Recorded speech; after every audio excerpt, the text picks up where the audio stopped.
Boa noite, queridos irmãos, graça e paz a todos. Mais uma vez juntos para darmos início no nosso culto vespertino. Agora deve ser 18 horas, né? Se estamos começando no horário, está marcado 18 horas aí no seu relógio.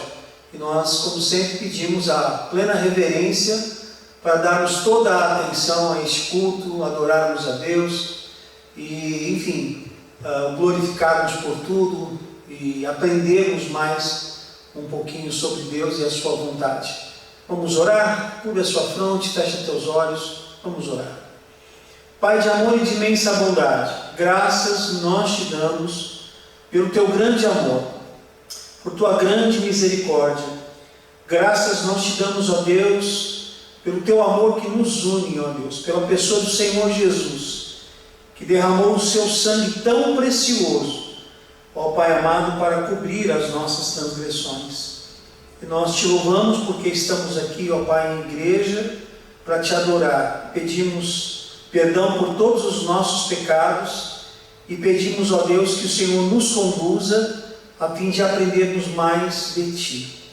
Nós, ó Deus amado, intercedemos por todos os teus servos que estão espalhados geograficamente, mas unidos, ó Deus, e sintonizados neste momento, no culto, na mensagem, pelos meios digitais. Que o Senhor abençoe a todos, que enquanto estivermos te cultuando e te adorando, o Senhor dispense o teu favor e conceda uma bênção especial a Deus, e também específica a cada um dos teus servos, que eles sintam a tua presença.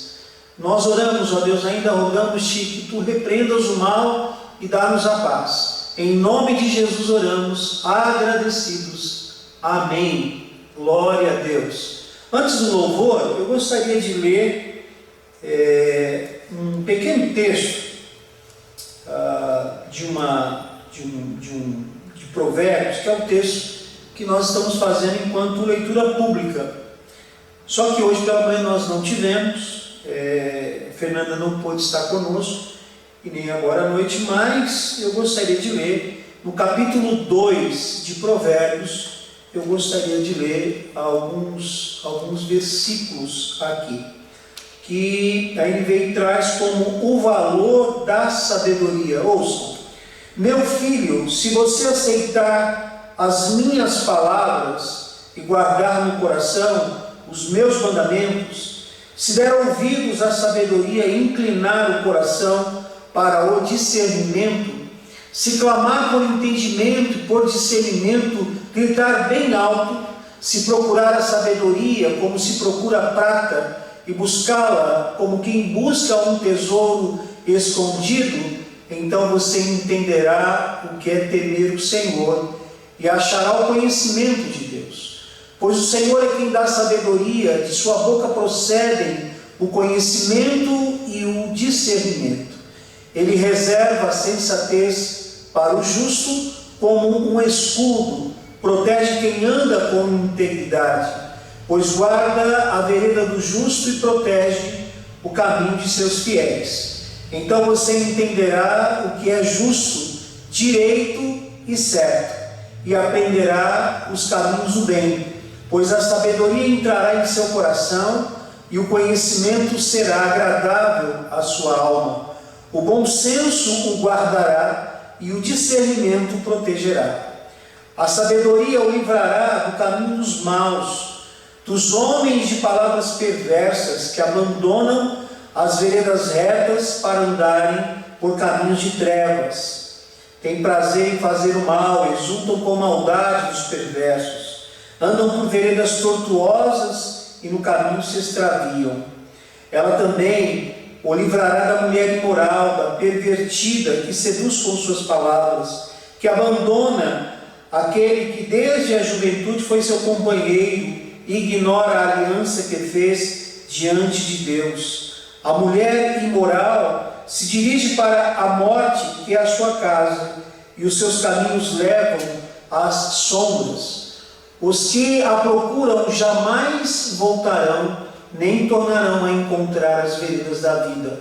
A sabedoria o fará andar nos caminhos dos homens de bem e a manter-se nas veredas dos justos, pois os justos habitarão na terra e os íntegros nela permanecerão, mas os ímpios serão eliminados da terra e dela os infiéis serão arrancados. Aleluia! Que Deus nos abençoe com a sua palavra. Aqui nós temos o valor da sabedoria. Que a palavra do Senhor faça morada em nossos corações. E vamos agora então louvar e adorar ao nosso Deus antes da proclamação da palavra de Deus. Vamos com toda a reverência para este momento de adoração. Somos criados para adorar ao único que é digno da nossa adoração. Todo ser vive, louve ao Senhor. Cantemos.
Espírito, enche a minha vida, enche-me com o teu poder, Senhor. Cantemos.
Hoje nós vamos pregar sobre o título Não se glorie o sábio em sua sabedoria, nem forte em sua força, nem o rico em sua riqueza.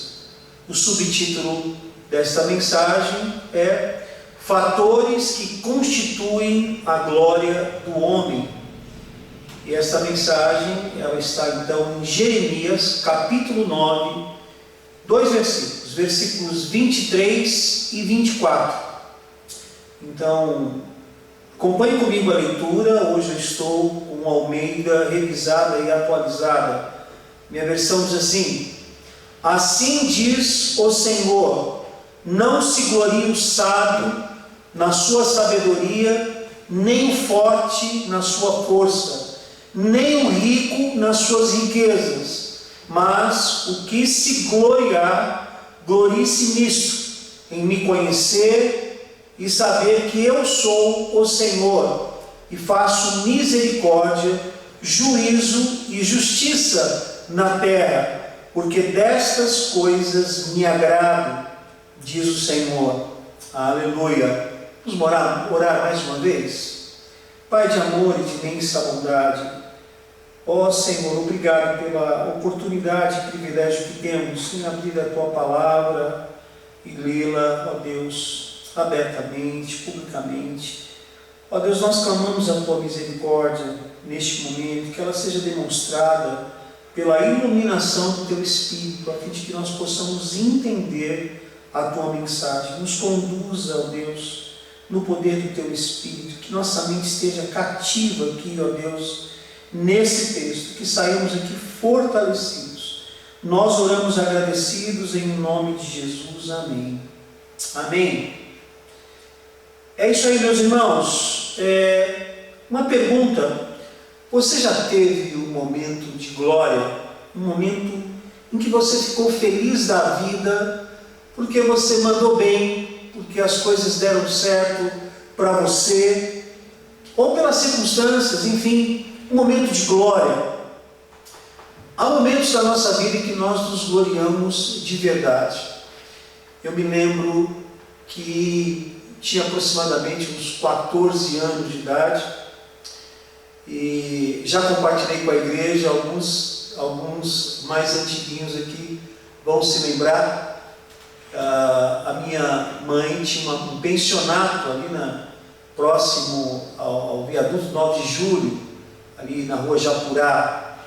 E aconteceu que um dos dias eu acordei, estava meio tristinho, e um dos lugares que eu gostava de ir é ali na Biblioteca Mário de Andrade, na Praça Dom José Gaspar. Até hoje tem aquela biblioteca enorme lá.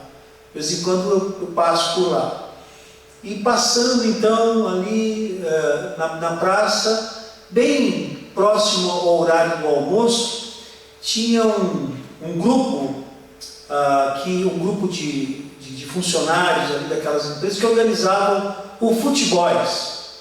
E não é que estava faltando um jogador, e eu estava passando exatamente na hora, vem cá, e me chamaram, e eu de tênis, de short, camiseta, já me deram uma camisa diferente, completa o time aqui, e aí nós jogamos, e foi muito bom.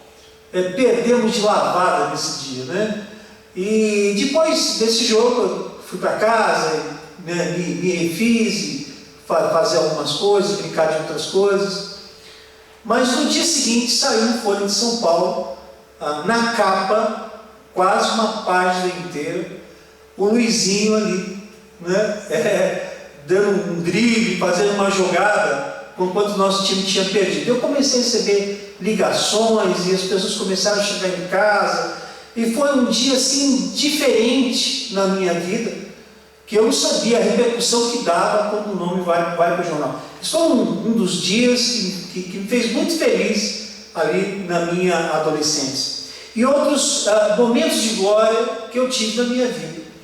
Quando eu me casei, antes disso, quando eu fui consagrado ao ministério pastoral, em 94, foi bem no dia do pastor, quando nós tivemos o nosso primeiro filho, né, o nosso primogênito, o Estevão, e também quando Jonatas nasceu. São dias assim que ficam marcados na nossa vida e que são momentos muito felizes para nós, que preenchem o nosso coração. Eu estou falando de coisas humanas, certamente a data, o momento da nossa conversão, que eu lembro perfeitamente o hino que foi entoado, né, Maravilhas Divinas, ali no templo da Igreja Batista da Liberdade, e quando eu ouvi ali o chamado de Deus e foi alcançado pela graça, que coisa extraordinária. Então nós temos muitos momentos da nossa vida que são marcados por esse momento de glória.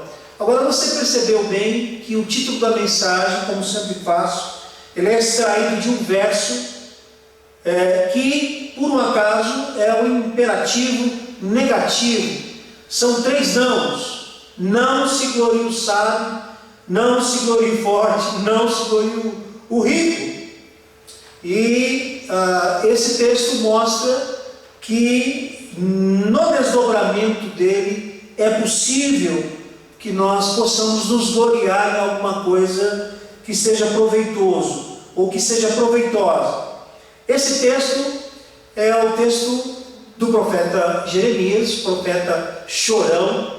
Esse profeta que é conhecido também pelo profeta do caos, tem um profeta escriturístico que esteve ministrando no pré-exílio e um pouco também no exílio, e que trouxe uma palavra muito, mas muito dura ao povo de Israel, porque ele estava anunciando o cativeiro babilônico, ele estava anunciando o juízo de Deus, o aborrecimento, a tristeza de Deus, mas também o castigo de Deus. Ele chega a dizer: farei de Jerusalém um amontoado de ruínas, cadáveres ficarão estirados como esterco em campo aberto, porque a terra será devastada como um deserto, porque abandonaram a minha lei. E, meus queridos irmãos, realmente foi algo terrível o cativeiro babilônico. Talvez um dia nós possamos então reservar só para tratar sobre essa questão desse sofrimento tão intenso do cerco que fizeram lá a Jerusalém e o momento de destruição que houve ali naquela cidade, justamente porque desobedeceram a Deus. E esse texto aqui mostra que é legítimo sim você se alegrar por algo que deu certo, algo de bom que aconteceu. Talvez a glória de si mesmo seja algo que traz consequências ruins. O problema de se gloriar em si mesmo pode conduzi-lo à idolatria, à adoração a si mesmo, que é você sendo o próprio Deus. Essa adoração, excesso de autoconfiança, a gente lembra de Narciso, né? Por isso que ele diz que alguns têm a síndrome de Narciso, né? Uma das versões dessa história da mitologia grega é que Narciso era tão belo, tão belo, tão belo, havia tido a promessa de ter vida longa, mas na mitologia um dos deuses disse aos seus pais que ele teria sim vida longa se ele nunca pudesse ver o seu rosto. E nessa história, nesse mito, ele então vai à beira de um rio na sua juventude, e ele olha para aquele espelho d'água e reflete a sua imagem, e ali ele se apaixona, aquilo mexe com ele de tal forma que ele cai no rio e morre. Então, por isso que se diz, né, de vida narcisista, né? E as pessoas às vezes têm uma admiração que é extremamente excessiva, e sério, isso traz consequências ruins. Mas a glória do homem nestes dias de pandemia tem caído por terra.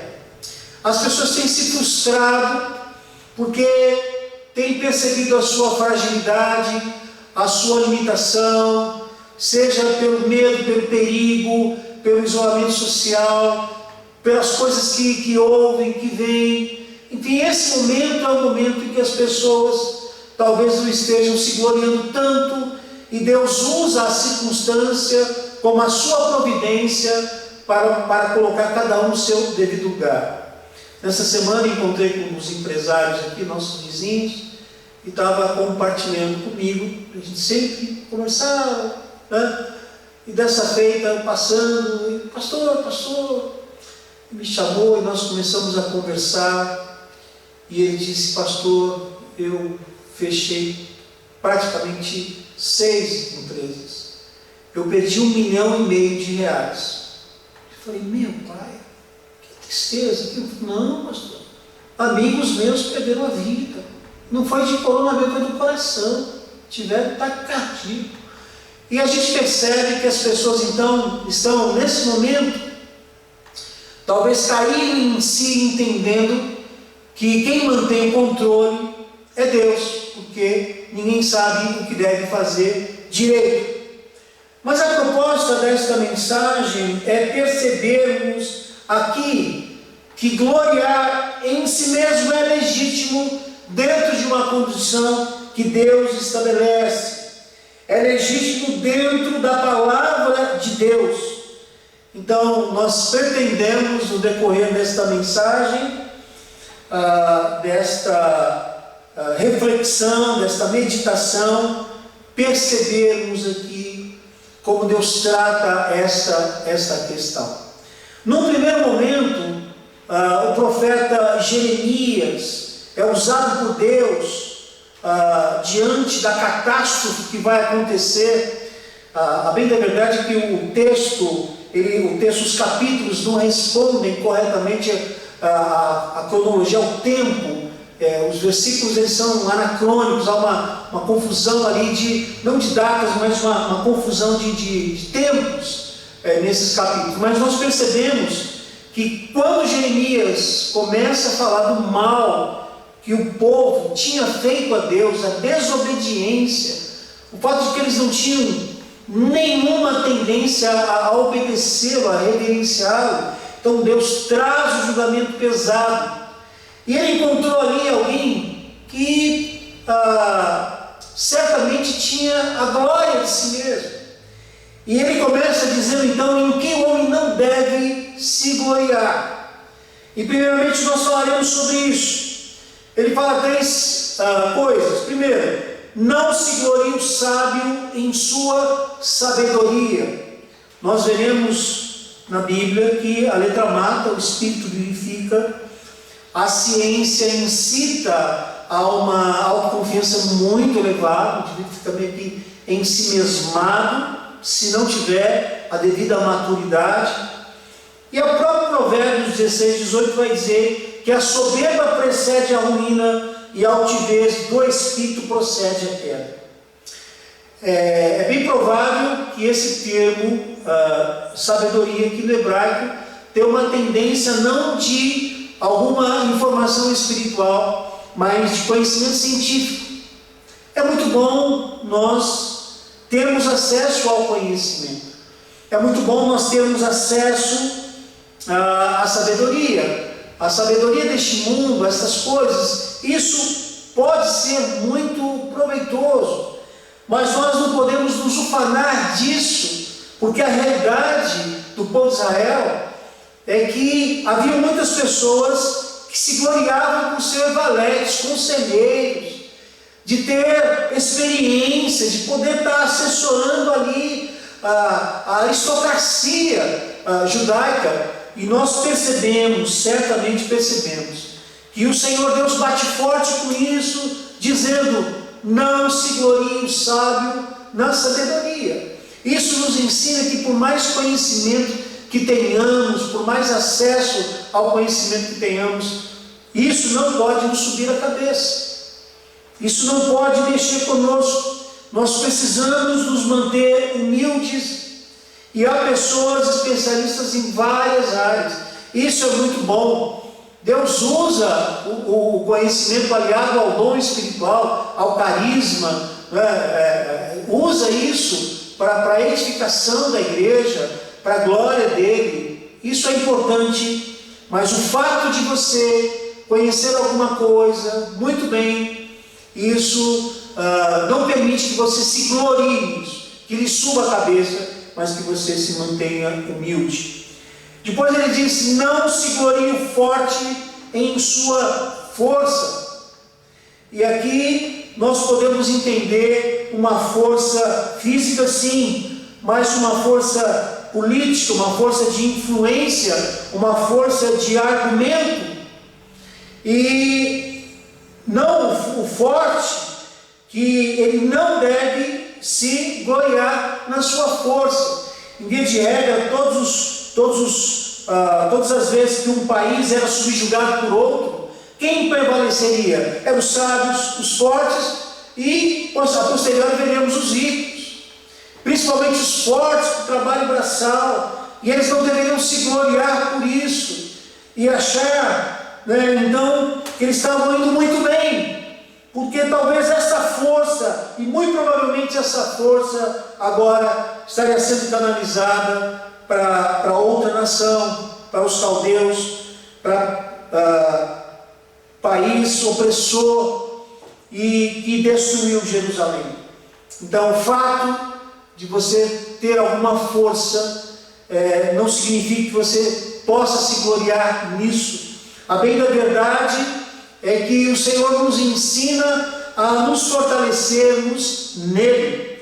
Efésios 6:10 vai dizer: fortalecei-vos no Senhor e na força do seu poder. Efésios 6:10. Então nós precisamos nos fortalecer em Deus. E essa esse fortalecimento em Deus é o fortalecimento, como já temos falado, que é pelos meios da graça, a leitura da palavra de Deus, oração, cultos públicos e assim por diante. Ele continua dizendo em que nós não devemos nos gloriar. Ele diz: não se glorie o rico na sua riqueza. Bom, nós temos aqui pessoas que faziam parte da nação que eram ricos, pessoas abastadas, que poderiam comprar tudo. E essas pessoas então compram com seus recursos algumas falsas vantagens. Mas um país que estaria pronto a destruir Israel, o que valeria a sua riqueza? E o Senhor Jesus vai combater isso, pessoas que ficam juntando para si, juntando. E nós sabemos que tudo que Deus coloca em nossas mãos é para a glória dele, para nós o servirmos. Mateus 6,19 nós lemos: não acumulem para vocês tesouros na terra, onde a traça e a ferrugem destrói, e onde os ladrões arrombam e furtam.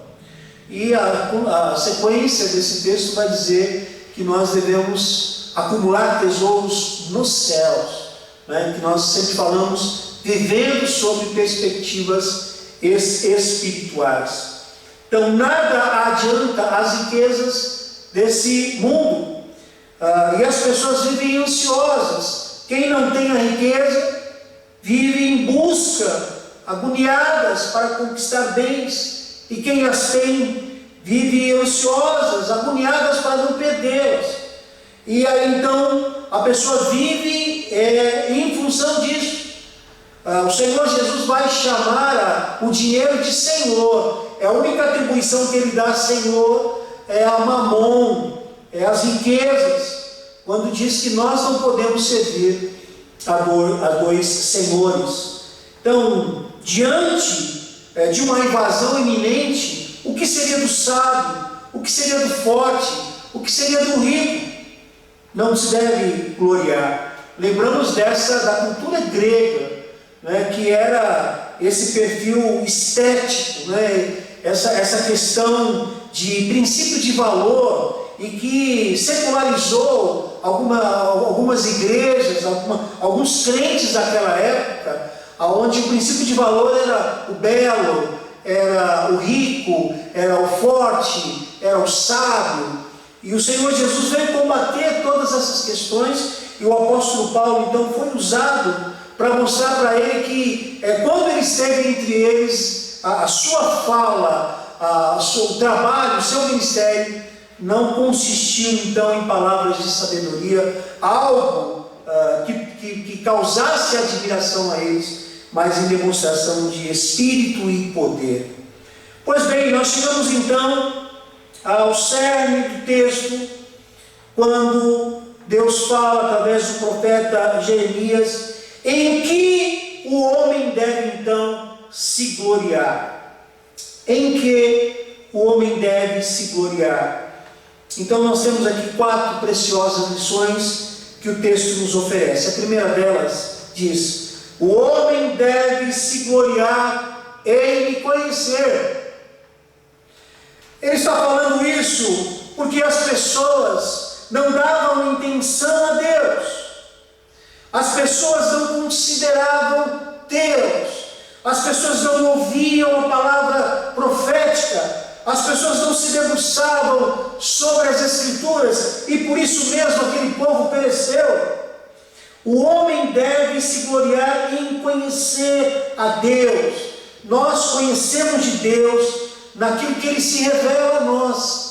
E quando nós buscamos humildemente e estamos na presença de Deus para crescer na graça e no conhecimento, então essa atitude humilde faz com que o Senhor Deus, pela sua compaixão, então Ele se revele a nós, revele quem Ele é, revele a sua vontade. É bem verdade que o conhecimento de Deus, ele não se esgota, ele é inesgotável. Então nós vamos sempre estar conhecendo Deus, Na glória estaremos conhecendo Deus, passaremos milhares e milhares de anos, e se é assim que o tempo será contabilizado, e o conhecimento de Deus não será esgotado, porque Deus, Ele é todo poderoso, Ele é onisciente, Ele é onipotente, e o seu poder, a sua sabedoria, ela não tem limites. Nós percebemos então aqui que talvez nós estejamos nesse momento envidando esforços para conhecer algo de culinária, algo de mecânica, algo de investimento, algo de engenharia, algo de tantas outras coisas e tantas outras coisas legítimas. Tem nenhum problema. Não tem nenhum problema. Tem pessoas que sabem de cor e salteado os times de futebol, os campeonatos que ocorreram em tantas épocas. E tem pessoas que sabem das corridas, resultados de corridas, e sabem tantas coisas. Legítimo? Não tem problema nenhum. Mas o que nós sabemos de Deus? O que nós conhecemos de Deus? Qual tem sido o nosso interesse em estar em sua presença e conhecê-lo melhor? Me lembro daquelas sardinhas de Adão, quando o Senhor Deus passeava com ele no Éden, no paraíso, e ali então ele se dava a conhecer a Adão. Nós precisamos também passear com Deus, nós precisamos gastar tempo em sua companhia, nós precisamos então ter esse interesse com prioridade em nossa vida. Conhecer a Deus, e esse conhecimento trará a influência maravilhosa da graça, do poder de Deus, da sua sabedoria. Nós devemos conhecer a Deus. Nós precisamos então mudar o foco. Você pode fazer a pesquisa que você tiver de interesse. Você pode estudar toda a ciência, mas você não pode deixar de separar um tempo expressivo para conhecer mais e mais a Deus. Este homem que conhece a Deus deve se gloriar disso. Paulo falando na terceira pessoa do grande contentamento que ele teve quando foi arrebatado, se fora do corpo ou no corpo ele não sabia, mas que esteve na presença de Deus e viu coisas indizíveis, coisas extraordinárias, e ele diz não de si mesmo: neste homem gloriarei.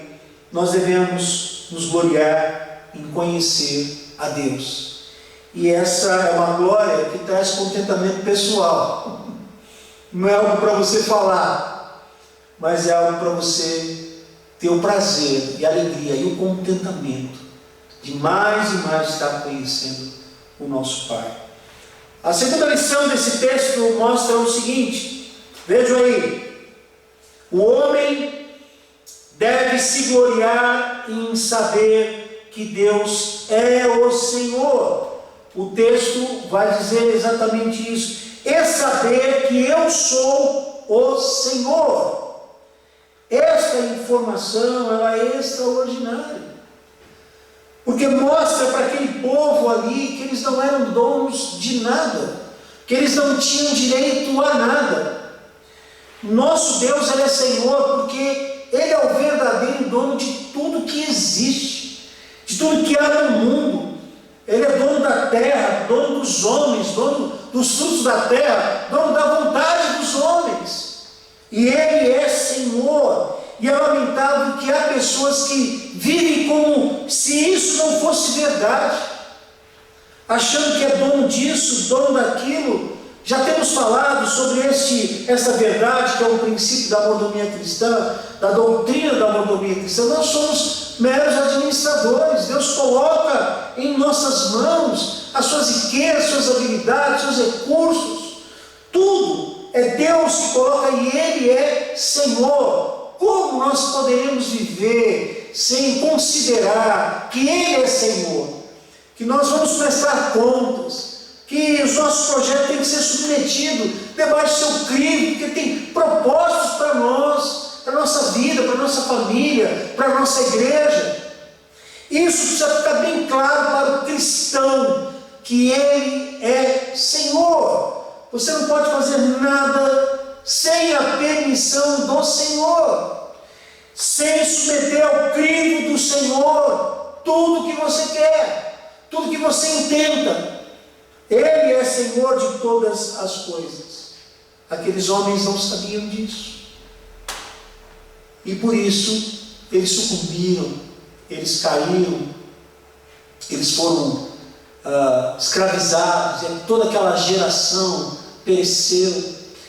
Meus queridos irmãos, no nosso relacionamento para com Deus, um princípio elementar da vida cristã é que em nossa confissão de fé nós dizemos: Senhor Jesus é o nosso Salvador pessoal e o nosso Senhor. Então o Senhor, como já dissemos, é dono, proprietário, porque muitas pessoas têm a Jesus como seu Salvador, suficiente Salvador, mas o Senhor não foi entronizado na sua vida, porque Ele é dono do seu próprio nariz, faz o que Ele bem quiser, e por isso está em rota de colisão, porque não considera Deus, não considera a vontade de Deus, não se coloca debaixo do senhorio de Deus. E meus queridos, quantos de nós estamos sofrendo porque simplesmente tomamos uma decisão e não perguntamos a Deus, não consideramos Deus, não tivemos a humildade de saber que, como Davi se dirigiu a nós, ovelhas débeis, que Ele é o nosso pastor, porque Ele que cuida de nós. Então, talvez diante dessa palavra que Deus está falando aos nossos corações, haja tempo para que nós recobremos o ânimo. Falamos: Senhor, olha, eu tenho me precipitado, mas seja meu Senhor, de fato, de verdade, de fato, na minha vida prática, me ajude a tomar decisões, me oriente. Quantas vezes cometemos tantos erros, justamente porque Deus não tem sido o Senhor da nossa vida. Nós podemos sim nos gloriar em Deus, quando sabemos que Ele é Senhor.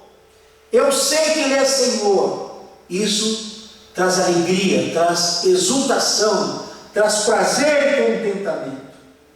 Em saber que Ele é Senhor, se você sabe, você pode se gloriar nisso.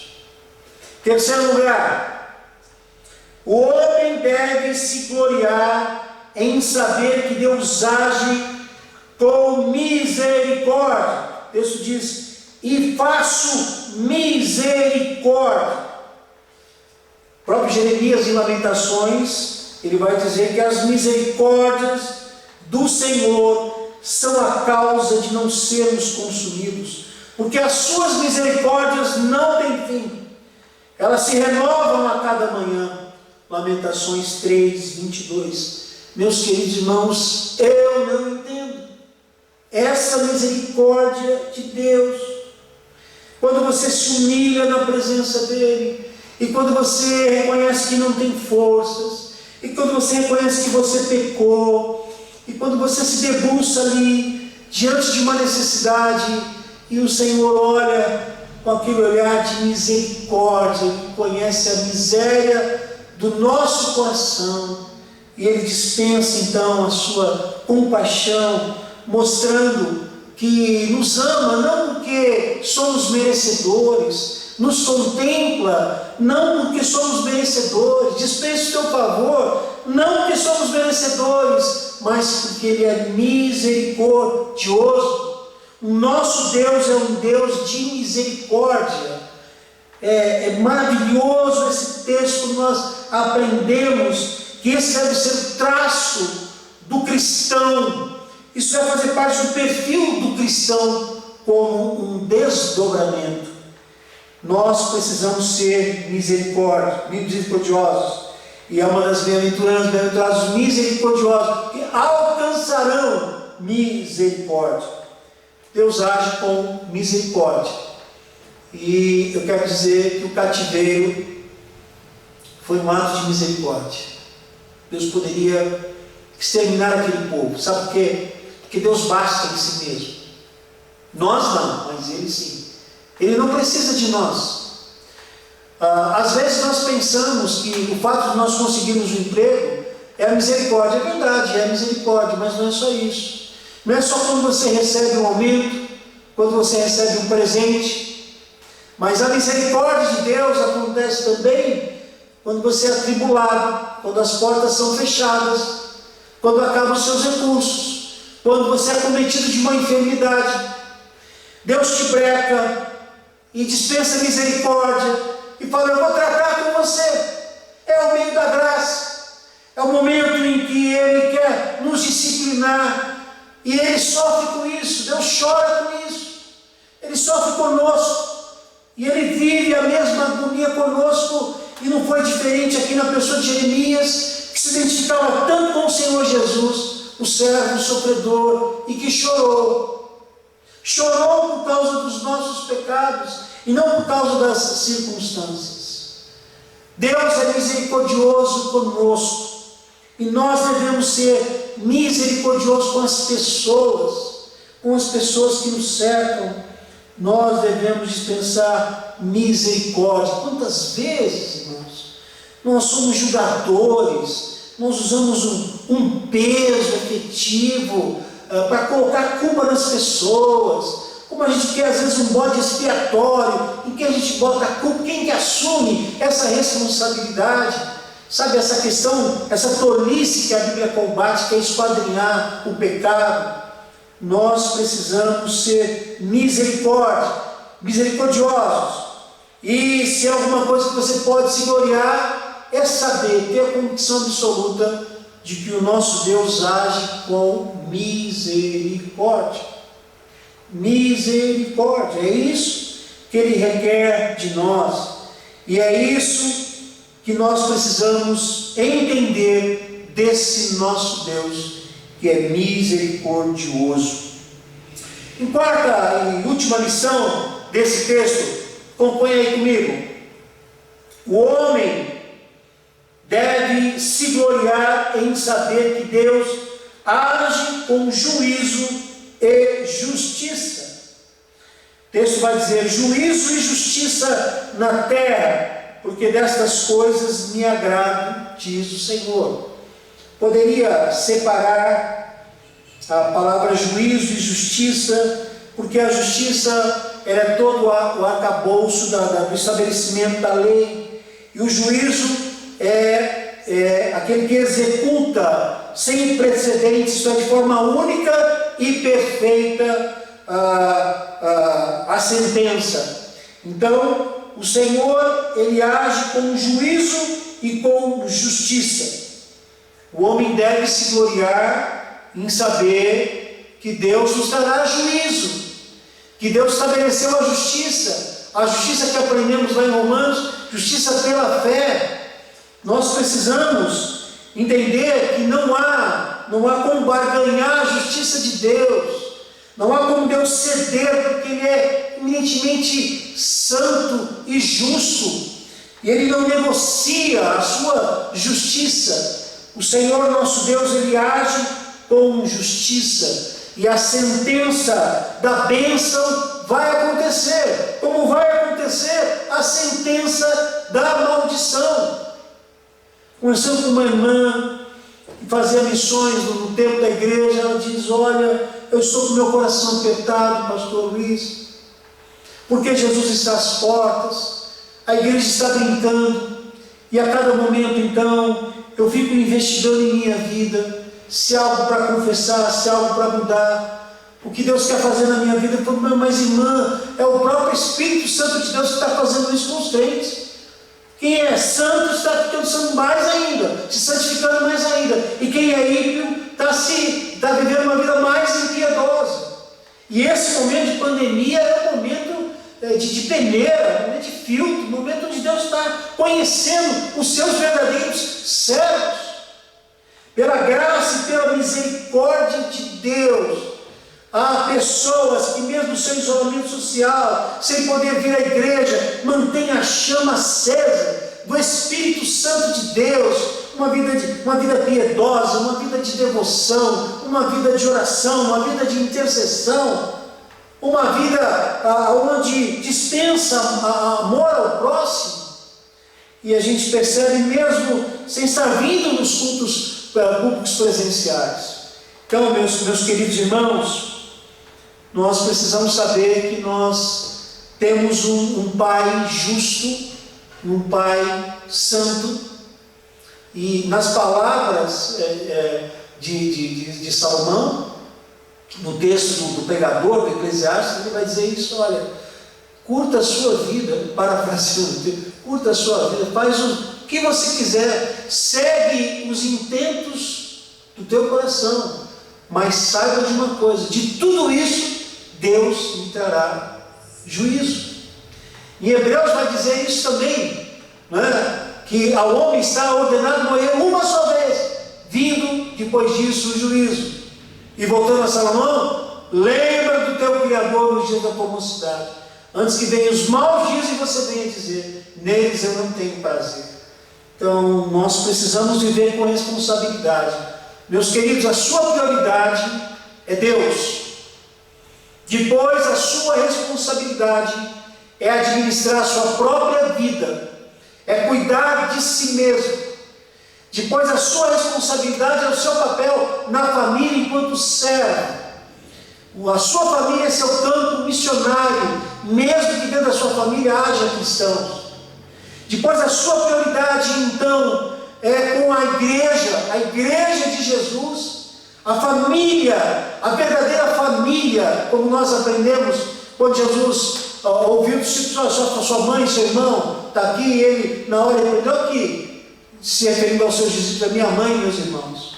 Então, nós precisamos entender que depois de Deus, do seu cuidado consigo, da sua família, da igreja, então você assume compromissos da sua comunidade, compromissos sociais, mas você precisa viver debaixo da graça de Deus, da égide de Deus, do controle de Deus e do senhorio de Deus. O texto termina dizendo o seguinte: destas coisas me agrado, diz o Senhor, em que o homem deve se gloriar, em conhecer a Deus, em saber que Ele é Senhor, que Ele age com misericórdia, e em saber que Ele age com juízo e justiça. Nisso você pode se gloriar, se você conhece esse Deus e sabe das suas inclinações, dos seus atos, de quem Ele realmente é. O texto diz: dessas coisas me agrado, diz o Senhor. Que o Senhor Deus continue falando aos nossos corações, que nós continuemos envidando esforços para agradá-lo, sobretudo agradá-lo. Nós não vamos conseguir isso sozinhos, mas com a ajuda do Espírito Santo de Deus, com o direcionamento do Espírito Santo de Deus, o Senhor vai nos conduzir para vivermos, para agradá-lo, para glorificá-lo. Eu quero orar pela sua vida, para que você seja um crente firmado na rocha. E nesta oração, eu gostaria que você colocasse os seus pedidos a Deus. Você colocasse então as suas questões no altar do Senhor. Curve a sua fronte, feche teus olhos, vamos orar. Pai de amor e de misericórdia, louvado e exaltado seja o teu santo, bendito, maravilhoso nome. Ó Deus, nós clamamos: tenha misericórdia de nós e perdoe os nossos pecados. Quantas vezes nos ufanamos, ó Deus, por termos algum conhecimento, alguma força, algum recurso. Tenha compaixão, ó Deus, e nos ajude, Senhor Deus, a ter, ó Deus, o devido contentamento, ó Pai amado, em conhecer ao Senhor. E, ó Deus amado, em saber que o Senhor é o dono de todas as coisas, em saber que o Senhor é misericordioso, que o Senhor é um Deus justo. Ó Senhor, nos ajude a viver para a Tua glória. Nesta hora, Deus, nós clamamos: usa de misericórdia perdoe os nossos pecados, e apresentamos no teu altar a todos os teus servos, que agora estão acompanhando, ó Deus, esta mensagem. Os teus servos que estão diante, ó Deus amado, do Senhor, enfermos, sofrendo, ou com familiares enfermos, sofrendo no leito dos hospitais. Ó Deus amado, que o Senhor tenha misericórdia, perdoe seus pecados, conceda a tua bênção. Irmãos, ó Deus, que estão sem recursos, que não sabem o que fazer para honrar com os seus compromissos financeiros, ó Deus, entra com a tua providência, tenha compaixão, dá-lhes a tua paz, que o Senhor mostre a eles que o Senhor cuida deles, abre-lhes uma porta sobremodo excelente. Ó Deus, pessoas que estão convivendo com pessoas ímpias dentro do seu lar, pessoas materialistas, pessoas que não consideram ao Senhor, ó Deus, alcance com a tua graça, com a tua misericórdia, enfim, ó Deus, tantos outros sofrimentos, ó Deus amado, que o Senhor possa abençoar em qualquer tempo, que as pessoas estejam ouvindo essa mensagem, essa oração, que o Senhor use de misericórdia, ó Deus, e que o Senhor conceda a tua bênção para o louvor da tua glória. Ó Deus, continue nos abençoando enquanto igreja, faça de nós bênção para a glória do teu nome. Oramos agradecidos em nome de Jesus. Amém. Amém.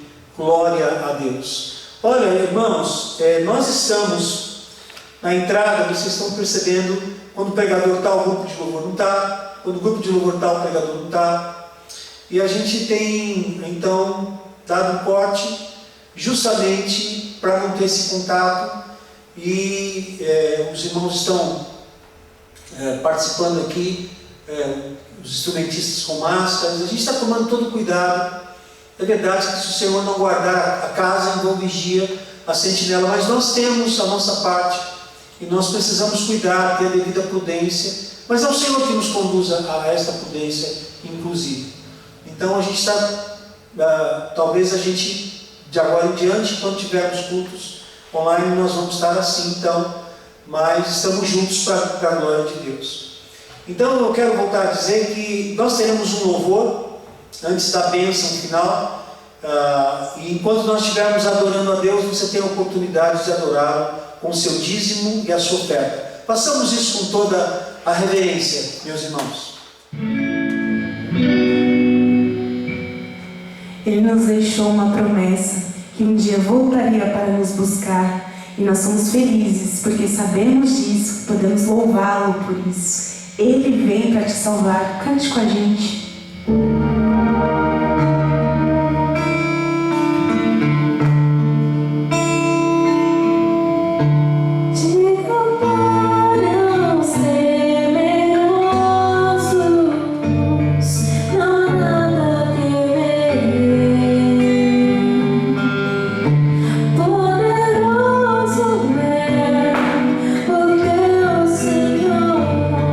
Quando clama seu nome,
Feche teus olhos. Receba a bênção. Que o amor de Deus, o nosso Pai, que a graça maravilhosa do Senhor Jesus, que a comunhão e as consolações do Espírito Santo de Deus sejam com a família central, com cada vida que está participando deste culto e cada família representada, e sejam também com o povo de Deus espalhado na terra, hoje e eternamente. Amém. Amém. Glória a Deus. Um forte abraço, que Deus o abençoe. Tenha uma semana de vitória. Lembrando que alguns dias você vai receber as mensagens curtas, outros dias você vai encontrá-las ali nos grupos da igreja, tá certo? Mas acompanhe as meditações diárias, use para a sua devocional. Então, boa semana mais uma vez, Deus os abençoe.